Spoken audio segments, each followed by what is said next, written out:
देखिए 30 अप्रैल की तारीख है, अभी हाल ही में कुछ दिनों पहले संसद में जो महिला आरक्षण बिल है, या तो यूं कह ले कि जो कथित महिला आरक्षण बिल है, वो गिराया गया था।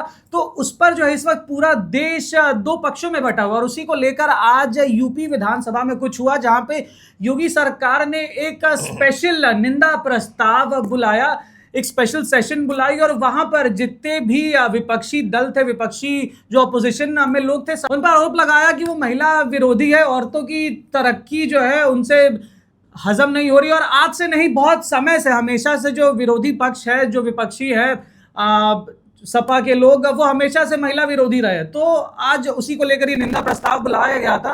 तो आज हमारे साथ असद जी हैं, आप देख रहे थे हिंदी टॉप, और आज हम बात करेंगे उसी प्रस्ताव के बारे में और जो कुछ भी आज यूपी विधानसभा में घटा उसके बारे में। असद जी, बहुत बहुत शुक्रिया मृणाल आपका, और हमारे सभी दर्शकों का भी बहुत बहुत स्वागत है। देखिए, आज भाजपा ने यूपी विधानसभा में एक स्पेशल सेशन बुलाया था निंदा प्रस्ताव सपा के खिलाफ, और वो निंदा प्रस्ताव था कि सपा ने कथित महिला आरक्षण बिल को पास नहीं होने दिया, इसलिए हम जो है ये निंदा प्रस्ताव लेकर के आते हैं। जाहिर है भाजपा का वहाँ बहुमत है तो निंदा प्रस्ताव पास हो जाएगा वगैरह वगैरह। लेकिन वहाँ पे जो ख़ास बात देखने को मिली, योगी आदित्यनाथ जो उत्तर प्रदेश के मुख्यमंत्री और लगातार दूसरी बार मुख्यमंत्री हैं, वो जब उस पर बोल रहे थे उस प्रस्ताव पे, जैसे कि प्रस्तावक भी बोलते हैं और जो उसके विरोध में होते हैं वो भी बोलते हैं, विरोधी नेता दल। योगी आदित्यनाथ ने बड़ी इंटरेस्टिंग आज 1995 में वो बात लेगा। उन्होंने कहा कि सपा ने दलित की बेटी, जाहिर है वो मायावती जी की बात कर रहे थे, दलित की बेटी पर अत्याचार किया था और गेस्ट हाउस कांड में उनके साथ दुर्व्यवहार वगैरह किया था, और वो दलितों को या महिलाओं को आगे नहीं आने देते हैं। समाजवादी पार्टी, उनका इतिहास रहा है। सब योगी आदित्यनाथ जी ने इन दोनों चीज़ों को जोड़ दिया। सवाल ये उठता है कि ठीक है, बीजेपी का एक एंगल था कि भाई वी कैन अंडरस्टैंड कि भाई आप डाल दीजिए ये महिला आरक्षण बिल, ये मुद्दा टीएमसी के साथ आपका टसल चल ही रहा था। इम्पॉर्टेंट ये है कि मायावती बीएसपी जो यूपी में अपना अस्तित्व खोती जा रही है, आज हालात ये है कि उनका सिर्फ एक विधायक है पूरे उत्तर प्रदेश में, कोई सांसद नहीं है, कोई एमएलसी नहीं है, और इवन आज की डेट में आप ये भी नहीं बता सकते हैं कि कोई ऐसे मजबूत दावेदार हैं जो जीत करके आज आ जाएंगे। लेकिन तब भी योगी आदित्यनाथ ने ये नाम लिया, तो इसके पीछे बहुत सारी वजह हैं। आप ये देख करके चलें, पिछले 4-5-6 सालों में कई बार ऐसे मौके आए जब 2019 में गठबंधन बन रहा था, अखिलेश यादव, सपा, सब नेता साथ में आ रहे थे, और सपा के साथ मायावती जी ने चुनाव लड़ लिया था। 2024 में भी ऐसा गठबंधन होने वाला था, और मायावती जी को ये था, उन्हें कहा गया था, प्रस्ताव दिया गया था कि आप आइए और भाजपा के खिलाफ मोर्चे में चुनाव लड़िए। लेकिन वो भाजपा के खिलाफ नहीं गई थी, वो अकेले चुनाव लड़ी थी। रिजल्ट आपके सामने है, वो कोई सीट नहीं जीती, लेकिन उससे किसका फ़ायदा किसका नुकसान हुआ ये एक अलग बहस है। अब असद जी, इसी पर मेरा अगला सवाल है कि जितनी थोड़ी बहुत पॉलिटिक्स मैंने देखी है, पढ़ी है यूपी पॉलिटिक्स के बारे में, तो बहुत सालों से ये पैटर्न देखा गया है, कहीं ना कहीं बीजेपी और बसपा बीएसपी के बीच एक सिचुएशन सी है, कुछ आपसी अंडरस्टैंडिंग है या क्या है? मैं चाहूंगा कि आप उस पर थोड़ी रोशनी डालें कि डायरेक्ट ही एक दूसरे के अगेंस्ट कभी नहीं जाते, बस थोड़ा सॉफ्ट कॉर्नर, लोग कहते, ऑनलाइन लोग ऐसा भी कहते हैं कि शायद दोनों को एक दूसरे के लिए सॉफ्ट कॉर्नर सा कुछ है, सिचुएशनशिप जैसे टैग्स भी मिलते हैं। तो उसके बारे में कुछ बताइए कि एग्जैक्टली दोनों की अंडरस्टैंडिंग क्या है।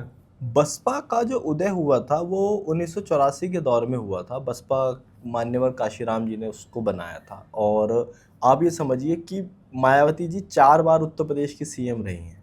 2007 में पूर्ण बहुमत वाली सरकार अगर छोड़ दें, इससे पहले वो 3 बार मुख्यमंत्री बनी है, और मैं दर्शकों को बता दूं, तीनों बार भाजपा के साथ गठबंधन करके मुख्यमंत्री बनी है। और इसमें अहम बात जो अक्सर जो आज की जनरेशन है, जो जेनजी है, उन्हें शायद ना पता हो, जो राजनीतिक और राजनीति को पढ़ते हैं और समझने की कोशिश करते हों, 2002 में जब गुजरात में नरसंहार हुआ, नरेंद्र मोदी वहाँ के मुख्यमंत्री हुआ करते थे, उसके बाद हुए चुनावों में मायावती जी बाकायदा नरेंद्र मोदी जी के लिए प्रचार करने गुजरात भी गई थी। इसके बाद अगर हम और इस बात को आगे बढ़ाते हैं कि कई मौके ऐसे आए कि जब भाजपा की सरकार केंद्र में, राज्य में, सब जगह, लेकिन अक्सर मायावती जी का बयान या बहुजन समाज पार्टी का बयान, जो कि दोनों की एक ही होते हैं लगभग, क्योंकि कोई और बड़ा चेहरा बहुजन समाज पार्टी के पास नहीं है, अक्सर वो सपा कांग्रेस को इस चीज का दोषी ठहराती है कि भाई आपकी वजह से ये नहीं हो पाया, ये नहीं हो पाया। होना ये चाहिए कि भाजपा का विरोध हो, भाजपा के खिलाफ बोला जाए, लेकिन ऐसा नहीं होता है।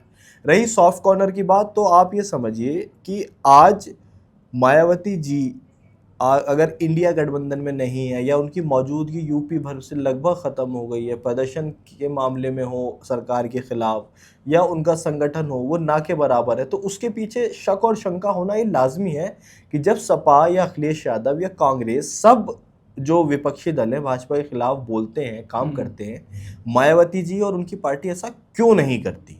तो इसे एक और सवाल ये उठता है कि दोनों पार्टियों में आपने इस बारे में भी बताया कि ऐसे भी आरोप लगते हैं बसपा पर कि वो बस वोट काटने वाला काम कर रही है कांग्रेस और सपा की, और एक तरीके से भाजपा को रास्ता दे रही है सरकार बनाने का।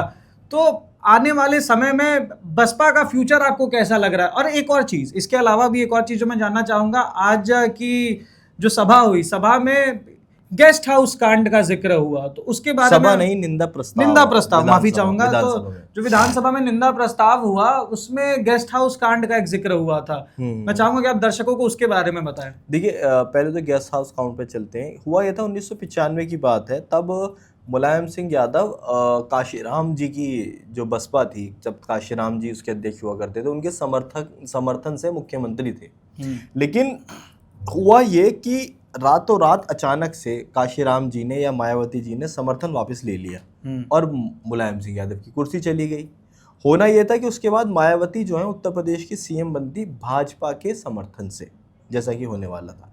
उसी बीच में आरोप ये लगता है कि guest house, UP guest house में कुछ सामाजिक तत्व कहेंगे या कुछ विधायक आरोपी थे। बहुत सारा उस पर एक टसल क्रिएट होता है, फैक्चुअल हम बाद में चलेंगे।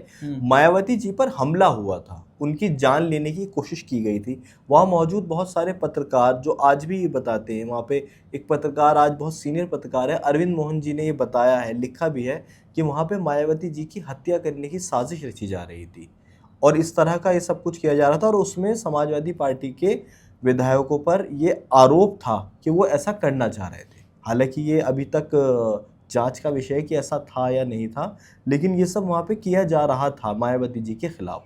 तो वो बहुत बहन जी के लिए, मायावती जी के लिए, बहुजन समाज पार्टी के लिए वो काला अध्याय था। हालांकि मैं आपसे बता दूं 1995 का ये जो आपस में टकराव था वो इतना गहरा था कि 2019 में जब अखिलेश यादव ने मायावती जी और बहुजन समाज पार्टी के साथ गठबंधन किया, तब ये जख्म धुल गए थे। बहन जी को उन्होंने सम्मान दिया था और बुआ कह करके संबोधित किया था, यानी मुलायम सिंह यादव जी की बहन। ऐसा बुआ बबुआ का गठबंधन वो चला था, तो ये जख्म मिट गए थे। लेकिन 19 के बाद 22 का चुनाव हो या और सारी चीज़ें हों, वो खाई एक बार फिर से बड़ी हो गई। मैंने कहीं एक ऐसा एंगल भी सुना था कि उस वक्त जब ये गेस्ट हाउस कांड हुआ था तो शायद मायावती को बचाने वाले भी भाजपा के कोई नेता मतलब थे। ऐसा कहा जाता है। फर्रुखाबाद सदर सीट के विधायक थे, अब तो वो मृत हो गए, उनकी भी जान चली गई थी, मतलब आपसी रंजिश में। मैं उनका नाम अभी ध्यान नहीं कर पा रहा हूँ। उन्होंने भी बहन जी की जान बचाने की कोशिश की थी। और भी लोग थे जो बहन जी की जान बचाने के लिए आगे आए थे। और मतलब इस तरह का बहुत एक काला अध्याय है जिसमें मतलब एक पार्टी की सर्वे सर्वा थी, उस वक्त सेकंड नंबर की पोजीशन थी, आने वाली मुख्यमंत्री थी और सांसद रह चुकी थी कई बार। उन पर इस तरह का हमला कतई एक्सेप्टेबल नहीं है, वो निंदनीय था। लेकिन वो हुआ था और उसके आरोप समाजवादी पार्टी, मुलायम सिंह यादव वगैरह पर लगे थे। तो इसी के साथ आज की वीडियो के अंत में आ चुके हैं हम। आज की चर्चा में हमने बात करी जो आज यूपी विधानसभा में निंदा प्रस्ताव रखा गया उसके बारे में। उसके साथ साथ हमने बात करी कि क्या भाजपा और बसपा के बीच में कोई सॉफ्ट सा कनेक्शन है, कोई एक ऐसा ही अंडरस्टैंडिंग जिसके कारण वो एक दूसरे की शायद अनजाने में मदद भी कर जाते हैं या फिर जानबूझ के रास्ता भी काट देते हैं। ये आप हमें कमेंट सेक्शन में लिख के बताइए कि आपको क्या लगता है कि आज जो भी निंदा प्रस्ताव के दौरान हुआ, और क्या भाजपा और बसपा के बीच में कोई है आपसी अंडरस्टैंडिंग है, कोई है उनके बीच में कोई सॉफ्ट रिलेशन। उसके बारे में आप कमेंट सेक्शन में जरूर लिख के बताएं। ऐसी और खबरों, चर्चाओं, किस्से और कहानियों के लिए जरूर देखिए द हिंदी टॉप। और अगर अभी तक आपने हमें हमारे सारे प्लेटफॉर्म्स पर लाइक, फॉलो, शेयर, सब्सक्राइब नहीं किया है तो जल्द से जल्द कर लें। धन्यवाद।